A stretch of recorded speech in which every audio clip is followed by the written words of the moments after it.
ನಾನು ಈ ವಿಡಿಯೋದಲ್ಲಿ ನಿಮಗೆ 2025-26ನಲ್ಲಿ ಸೆಕೆಂಡ್ PU ಅಕೌಂಟೆನ್ಸಿಲಿ 3 ಮಾಡೆಲ್ ಕ್ವಶನ್ ಪೇಪರನ್ನು ಬಿಟ್ಟಿದ್ದರು.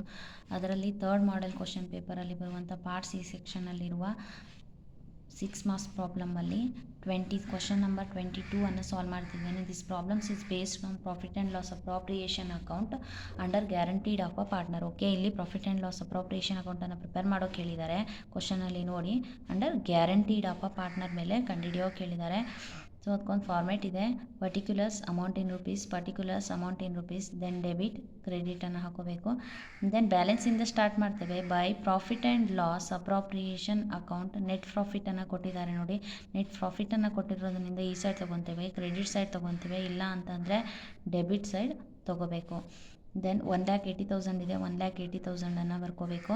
Then to profit transfer to ಅಂತ ಹೇಳಿ ತೊಗೊಂಡು ಫಸ್ಟ್ ಒನ್ ಅದರಲ್ಲಿ ಸಂಜೂಸ್ ಕ್ಯಾಪಿಟಲ್ ನಮ್ಗೆ ಗೊತ್ತಿಲ್ಲ. ಟೋಟಲ್ ಕ್ಯಾಪಿಟಲನ್ನು ಕೊಟ್ಟಿದ್ದಾರೆ 1,80,000. ಸೊ ಸಂಜು ಶೇರನ್ನು ಕಂಡುಹಿಡ್ಕೋಬೇಕು. ಆ್ಯಕ್ಚುಲಿ ಸಂಜು ಆ್ಯಂಡ್ ಮಂಜು ಶೇರನ್ನು ಕೊಟ್ಟಿದ್ದಾರೆ ಅವರು 3:2 ಅಂತೇಳಿ ರೇಷಿಯೋವನ್ನು ಕೊಟ್ಟಿದ್ದಾರೆ.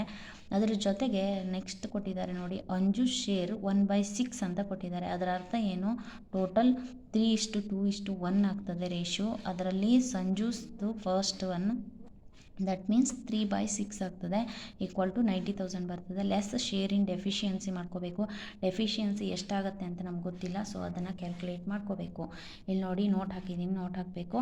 Deficiency of Anju to be borne by Sanju and Manju. Minimum profit guarantee to Anju, ಇದನ್ನು ಕ್ವಶನಲ್ಲೇ ಕೊಟ್ಟಿದ್ದಾರೆ. Minimum profit guarantee to Anju ₹50,000 ಇದೆ. ದೆನ್ ಅದರಲ್ಲಿ ಏನು ಮಾಡಬೇಕು, less Anju's share in profit as per profit sharing ratio. ಅಂದರೆ ಅಂಜು ಶೇರ್ ಆಫ್ ಪ್ರಾಫಿಟನ್ನು ಕ್ಯಾಲ್ಕುಲೇಟ್ ಮಾಡ್ಕೋಬೇಕು. 1,80,000 ಟೋಟಲ್ ಇರೋದು, ಅಂಜು ಶೇರ್ ಇರೋದು 1/6 ಮಾಡಿದಾಗ 30,000 ಬರ್ತದೆ. ಅದನ್ನು ಅದರಲ್ಲಿ ಲೆಸ್ ಮಾಡಿದಾಗ 20,000 ಬರ್ತದೆ. This is the total deficiency to be borne by Sanju and Manju in their profit sharing ratio of 1:1 or equally. ಇಲ್ಲಿ ನೋಡಿ, ಈ ಬಂದಿರುವಂಥ ಟೋಟಲ್ ಎಫಿಷಿಯನ್ಸಿಯನ್ನು ಸಂಜು ಆ್ಯಂಡ್ ಮಂಜುಗೆ ಹಂಚ್ಕೋಬೇಕು, ಡಿಸ್ಟ್ರಿಬ್ಯೂಟ್ ಮಾಡಬೇಕು, ಈಕ್ವಲಿ ಹಂಚ್ಕೋಬೇಕು ಅಂತೇಳಿ ಕ್ವಶನಲ್ಲಿ ಹೇಳಿದ್ದಾರೆ. ಸೊ ಈಕ್ವಲಿ ಮೀನ್ಸ್ 1:1 ಆಗ್ತದೆ, 1/2 ಆಗ್ತದೆ ರೇಷಿಯೋಲಿ, ಶೇರಲ್ಲಿ ಹಂಚಿದಾಗ ಅದನ್ನು. Then Sanju's share in deficiency equal to 20,000 into 1/2 equal to 10,000 ಬರ್ತದೆ. ಅದೇ ರೀತಿ Manju's share in deficiency equal to 20,000 into 1/2 ಮಾಡಿದಾಗ ₹10,000 ಬರ್ತದೆ. ಎರಡರದ್ದು ಡೆಫಿಷಿಯನ್ಸಿ ಸಂಜು ಆ್ಯಂಡ್ ಮಂಜುದು 10,000 ಬರ್ತಾ ಹೋಯಿತು. ನೆಕ್ಸ್ಟು ಕ್ವಶನಿಗೆ ಬನ್ನಿ, ಇಲ್ಲಿ ಫಾರ್ಮೆಟಿಗೆ ಬನ್ನಿ. ಪ್ರಾಬ್ಲಮಲ್ಲಿ ಲೆಸ್ ಶೇರ್ ಇನ್ ಡೆಫಿಷಿಯನ್ಸಿ ಇರೋದು ಯಾರ್ದಿದು, ಸಂಜುದು ಇರೋದಿಷ್ಟು ಇಲ್ಲಿ 10,000 ಬಂದಿದೆ. ಇದೇ 10,000 ಇಲ್ಲಿ ಹಾಕ್ಕೋಬೇಕು. ಲೆಸ್ ಮಾಡಿದಾಗ 80,000 ಔಟರ್ ಕಾಲಮಲ್ಲಿ ಬರ್ಕೋಬೇಕು. ದೆನ್ ಅದೇ ರೀತಿ ಮಂಜೂಸ್ ಕ್ಯಾಪಿಟಲ್ ಸೇಮ್ 1,80,000, ಅವ್ನ ಶೇರ್ ಇರೋದು 2/6 ಮಾಡಿದಾಗ 60,000 ಬರ್ತದೆ. ಲೆಸ್ ಶೇರ್ ಇನ್ ಡೆಫಿಷಿಯನ್ಸಿ ಇರೋದು ಇಲ್ಲಿ 10,000 ಬಂದಿದೆ. ಇದೇ 10,000 ಹಚ್ಕೊತೇವೆ. ಲೆಸ್ ಮಾಡಿದಾಗ 50,000 ಬರ್ತದೆ.